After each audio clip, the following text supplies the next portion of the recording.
Any alien who set foot on Earth died instantly, dissolving into a puddle of steaming green goo, their organs liquefying from the impossibly harsh conditions of the ravaged planet. In the year 2257, Earth was a wasteland, wrecked by centuries of constant total war, choking industrial pollution, and runaway climate change that boiled the oceans and turned the sky to ash. But humanity adapted to the brutal hellscape. The last millions lived deep underground in armored concrete bunkers, using advanced hydroponic farms, generators, and water reclaimers to survive. Humanity had to stay hidden from the stars. They knew that greedy galactic empires would see the broken Earth as nothing but a hunk of resources to exploit. Humanity could never let that happen. They would fight with every nuclear weapon, every poison, every horrible alien-killing disease they had. They would all die in the process if needed. But they would make sure Earth would never fall into alien hands. The planet was a death trap. A scout ship of the Galactic Confederation was about to find that out the hard way as it plummeted through the ash clouds toward the blasted surface to assess Earth's viability for harvest. The distress signal from the scout ship rocketed through subspace at impossible speeds, its automated systems urgently broadcasting the ship's location and the grim fate of its crew. It took mere minutes for the transmission to reach a comm at the edge of the star system and get routed to Confederation HQ. Commander Thrax stood on the observation deck, his reptilian eyes narrowing as he read the message on his datapad. 3 brave explorers, dead, cause unknown. He clenched his fist, crushing the pad in his grip as confusion and rage battled within him. "Sir, your orders?" Lieutenant Zaxxus asked, her insectoid mandibles clicking nervously. Thrax growled low in his throat. "Send word to the fleet. We're going to this Earth. Now I want answers. And I want that planet claimed for the Confederation. Today." As the might of the Confederation mustered to avenge their fallen comrades on the surface of Earth, a young scavenger named Riker trudged through the toxic sludge that covered the hellscape of the planet's surface. His rebreather mask fogged with each breath in the chokingly humid air. Riker paused, blocky scanner in hand, as he swept the device across the tortured landscape. Twisted metal wreckage and the skeletal remains of long-dead cities stretched to the horizon under the sickly green sky. The scanner pinged, and he glanced down at the flickering screen. A new signal. Potential salvage. Riker hefted his plasma rifle and altered course.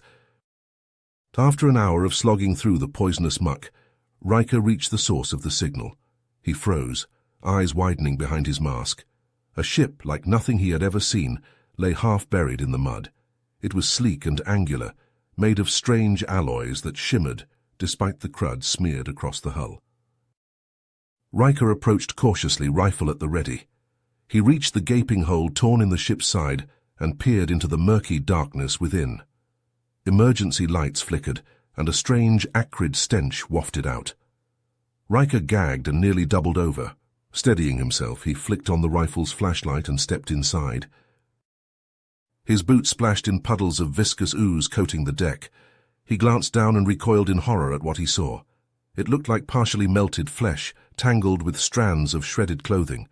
His flashlight beam played over more revolting puddles of liquefied tissue, and organs splattered across the interior. "Jesus fuck," Riker breathed. He realized what he was looking at. Aliens, dead ones, dissolved into putrid slime. By the remnants of clothing, he counted 3 bodies, or what was left of them. Trembling, Riker backed out of the ship. He fumbled for his radio. Baseplate, this is Riker, over." After a burst of static, a gruff voice answered, "Copy, Riker, go ahead. I found a ship, an alien ship. The crew, they're all dead. Looks recent." A long pause. "Stay where you are. Hazmat teams inbound. We'll take it from here." But what do you think killed—" "Maintain radio silence. That's an order. Out."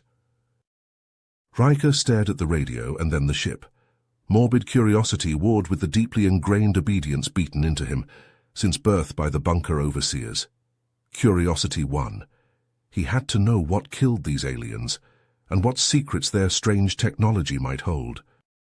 Casting furtive glances back at the toxic fogbank obscuring the direction of his home bunker, Riker pulled a multi-tool from his belt and approached a bulkhead leading deeper into the ship. The mystery called to him.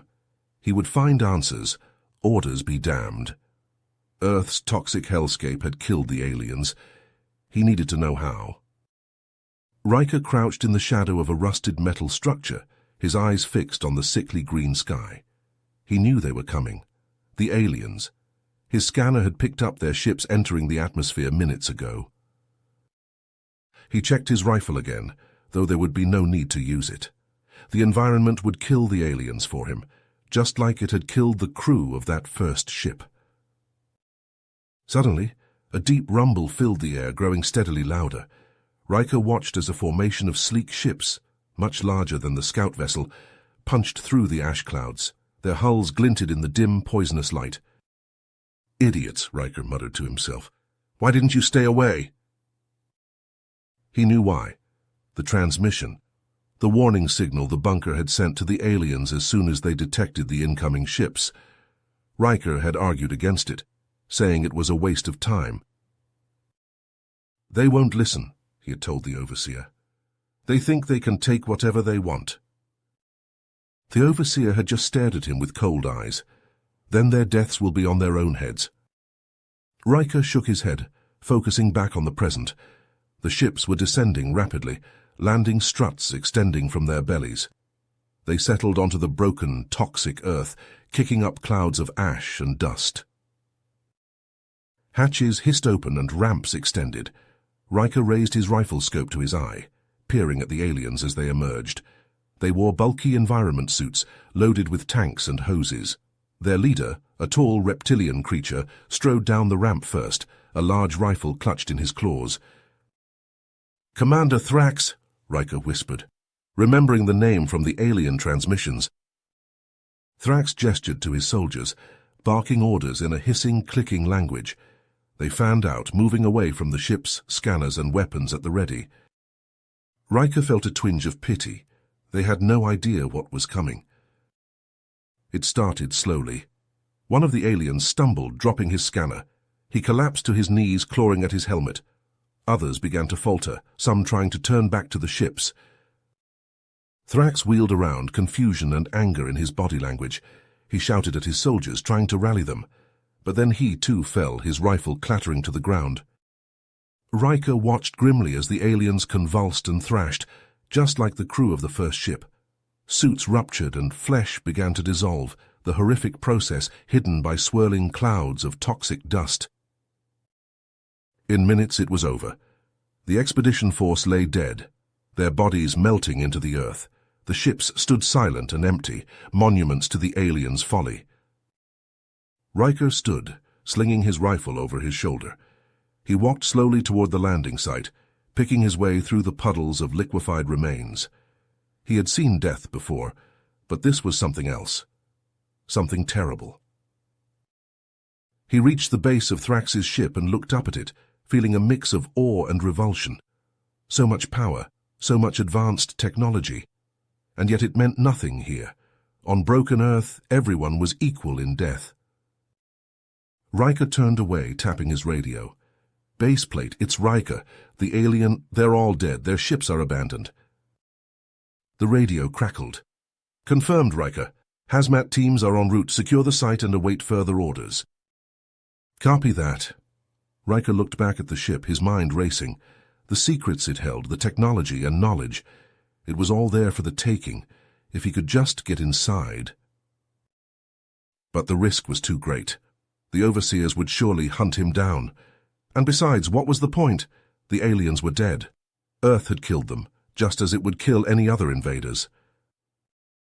Riker unslung his rifle and took up a guard position near the ship's ramp. He would do his duty and await the hazmat teams. But a part of him, the curious, rebellious part, still longed to uncover the mysteries the aliens had brought with them. Mysteries that had died with them on the lethal surface of Earth, toxic and unconquered.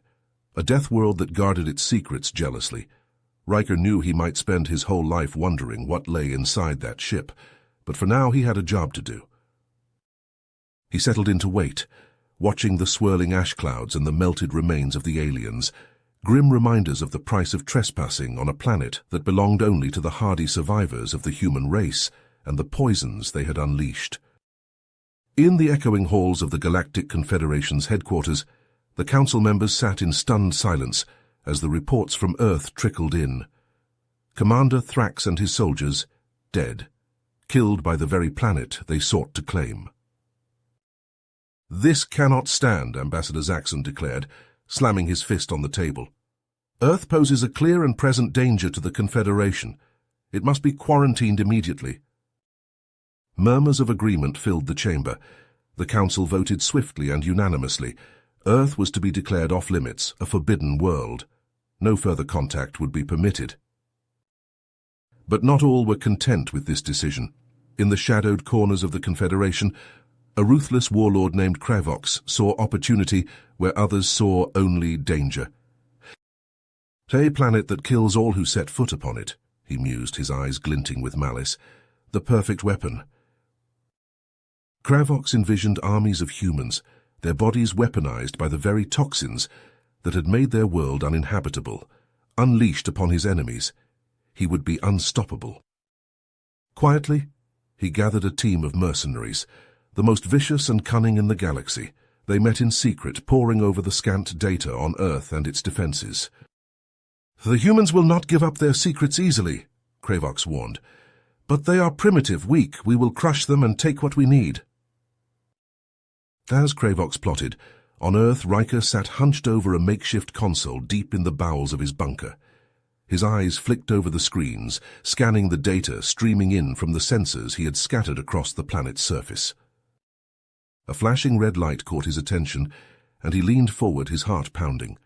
A ship approaching fast. No, not just one. A dozen, maybe more.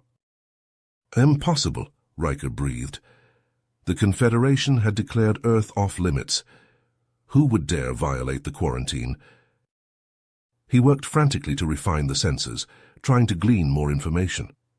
The ships were heavily armed, their hulls bristling with weapons, and they were being careful, staying just outside the range of Earth's automated defenses. Riker felt a chill run down his spine as he stared at the screen. Whoever these aliens were, they weren't here for a friendly visit. He had to warn the others. He sprinted through the bunker's corridors, ignoring the startled looks from his fellow scavengers. He burst into the Overseer's chamber, gasping for breath.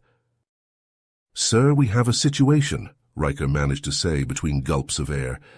"Alien ships inbound, a lot of them, and they're not friendlies."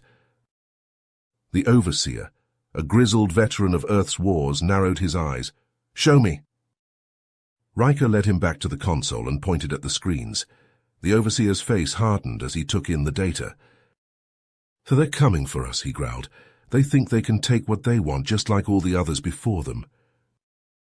He turned to Riker, his expression grim. "Sound the alarm. We need to evacuate the civilians to the deep bunkers and get every able-bodied fighter to the armories."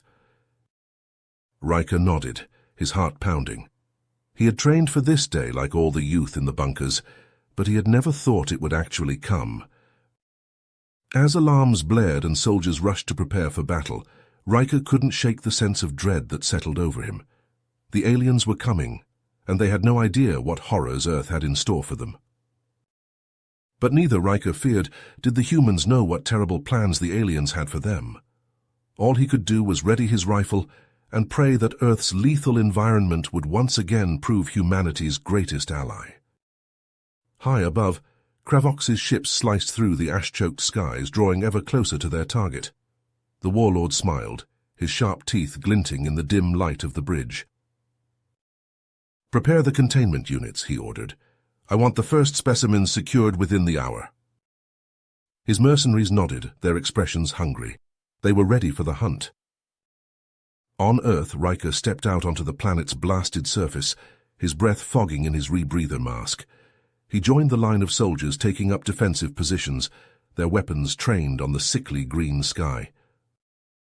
They waited, hearts pounding, as the ominous silhouettes of the alien ships grew larger and larger. Riker's finger tightened on his rifle's trigger, as he whispered a silent prayer to whatever gods might still listen to humanity's pleas. "Come on, you bastards," he muttered. "Come and see what Earth has waiting for you." The ships descended, their hulls glinting in the poisonous light. The final battle for Earth and its secrets was about to begin. Kravox's mercenaries descended through the toxic clouds, their ships' hulls shimmering in the poisonous light. As they touched down on the cracked, blasted Earth, hatches hissed open and armored figures emerged, weapons at the ready. They moved with the precision of a well-oiled machine, fanning out to secure the landing site. But the humans were ready for them. From the rubble of long-dead cities and the twisted wreckage of ancient war machines, the defenders of Earth emerged. They wore patchwork armor and carried battered weapons, but their eyes burned with a fierce determination. At their head was Riker, his face grim behind his rebreather mask. He had prepared for this moment, drilled his soldiers relentlessly. They knew every inch of this broken landscape, every hidden danger. "Remember the plan," Riker growled over the comm. "Draw them in, let the environment do its work, and when they're weak, we strike." The humans melted back into the ruins, disappearing like ghosts. Kravox's mercenaries advanced, scanning for targets. But there was nothing, only the eerie stillness of the dead planet. And then it began. A mercenary stumbled, clutching at his throat. His comrades wheeled around, searching for the attacker, but there was no one. The man collapsed, convulsing, as his flesh began to blister and dissolve. More fell, choking and writhing as the very air they breathed turned against them. Their armor, designed for combat, not this hellish environment, offered no protection. In the chaos, Riker and his team struck. They emerged from the shadows, firing with deadly precision. Mercenaries fell, their high-tech weapons useless against an enemy they couldn't see. Riker pressed forward, his soldiers fanning out behind him. They fought their way through the disintegrating remnants of Kravox's force, toward the warlord's ship. A hulking figure loomed out of the toxic haze, a massive gun in his hands. Kravox, his armor more robust than his soldiers, he fired, the bolt sizzling past Riker's head. Riker dropped to one knee, bringing up his rifle. The two adversaries faced each other, weapons locked. "You think you've won?" Kravox snarled, his voice distorted by his helmet. "I'll burn this planet to ash before I let you savages have it." Riker smiled coldly. "You still don't get it, do you? It's not us you're fighting, it's Earth itself." He gestured to the fallen mercenaries, their bodies dissolving into the poisoned ground. "This planet, our home, it's death to your kind. And we're its guardians." Kravox roared in rage and charged, firing wildly. Riker rolled to the side, coming up in a crouch. He fired, the pulse of his rifle stitching across Kravox's armor, breaching the plates. The warlord stumbled, toxic air hissing into his suit. He fell to his knees, clawing at his helmet, trying desperately to seal the breach. But it was too late. Riker watched grimly as Kravox convulsed, his body going into spasms as the planet's lethal atmosphere did its work. In moments it was over. The once mighty warlord was nothing more than a puddle of liquefied flesh and shattered armor. Riker turned to his soldiers, triumph and exhaustion etched in equal measure on his face. "Signal the bunkers. Tell them it's over. We've won." In the days that followed, the human resistance swept the planet, rounding up the few surviving mercenaries. They offered a simple choice, surrender or die. Most chose the former. As the dust settled, communication channels crackled to life. The Galactic Confederation, shaken by Kravox's rogue actions and the evidence of Earth's lethality, offered a tentative hand of diplomacy. Riker, hailed as a hero by his people, stepped forward to meet their envoys. No longer a mere scavenger, he found himself taking on the mantle of ambassador. In the grand chambers of the Confederation's capital, Riker stood tall, his scavenged armor replaced by a simple, clean uniform. He faced the assembled dignitaries, his voice clear and strong. "Earth is not your plaything," he declared. "We will not be conquered, exploited, or collected. We are a sovereign world, and we demand to be treated as such." There were murmurs of assent, nods of respect. The Confederation, cowed by their losses and the display of human resilience, had little choice but to agree. As the negotiations wore on, Riker thought of his planet, his people. They had survived the worst the universe could throw at them, from their own folly to the greed of others. And now finally they had a chance at something more, not just survival but a future. Riker looked to the stars, to the infinite possibilities that lay beyond. Earth would be a part of that future, he vowed, no longer a poisoned, quarantined backwater, but a power in its own right. He would make sure of it, whatever the cost, for he was Riker, the defender of Earth, the ambassador of a world that had looked into the abyss and refused to blink. And he was just getting started. You have reached the end of the story. If you enjoyed this story and want to support us, please leave a like and subscribe to our channel, and for every comment that says 88, I will heart every single one of them. Thank you for your time.